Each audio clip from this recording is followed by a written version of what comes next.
Chers étudiants, salam alaikum. Dans cette vidéo, nous allons aborder les TP d'électricité que vous allez traiter durant ce deuxième semestre. En commençant par un TP d'introduction où vous allez découvrir certains appareils et apprendre à effectuer des montages des circuits électriques et à lire sur les appareils de mesure.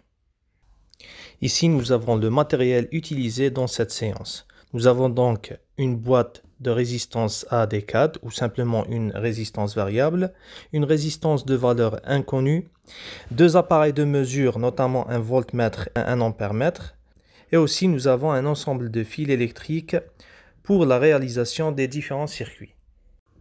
Les deux appareils de mesure, le voltmètre et l'ampèremètre, contiennent une borne positive et une borne négative, un cadran où on trouve des échelles graduées de 0 à 100 et de 0 à 30, et aussi on trouve deux commutateurs, l'un pour le choix du calibre et l'autre pour le type du courant, continu ou alternative. La boîte de résistance à décade comporte trois bornes A, B et C. Elle est constituée de 11 résistances de valeur 1 ohm montées en série entre les bornes A et C. Et le commutateur de la boîte nous permettra de varier la résistance entre les bornes A et B. Et enfin, nous avons une résistance de valeur inconnue Rx. Le cadran du voltmètre, comme celui de l'ampèremètre, comprend deux échelles noires graduées en division. La première comporte 100 divisions et la deuxième 30 divisions. L'indication donnée par l'aiguille sur le cadran du voltmètre ne représente qu'un nombre de divisions petit n.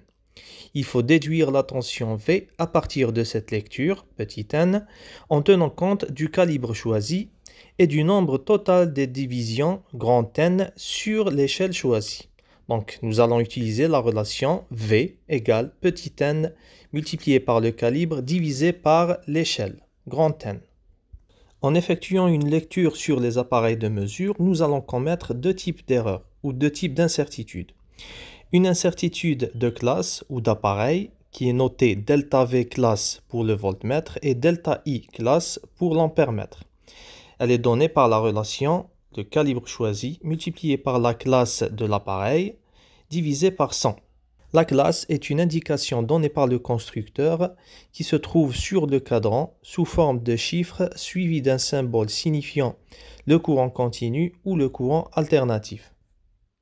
Une deuxième incertitude, c'est l'incertitude de lecture. Notez delta VL ou delta V lecture pour le voltmètre, delta IL ou delta I lecture pour l'ampèremètre, donné par la relation calibre choisi multiplié par delta petit n sur grand N, avec delta petit n, c'est la déviation de l'aiguille que l'utilisateur peut apprécier sur le cadran, et grand N, c'est l'échelle sur laquelle la lecture a été effectuée. L'incertitude totale ou l'incertitude absolue sur une mesure du courant ou de tension est donnée donc par la somme des deux incertitudes précédentes. Notez delta I ou delta V égale à delta I classe plus delta I lecture ou bien delta V classe plus delta V lecture.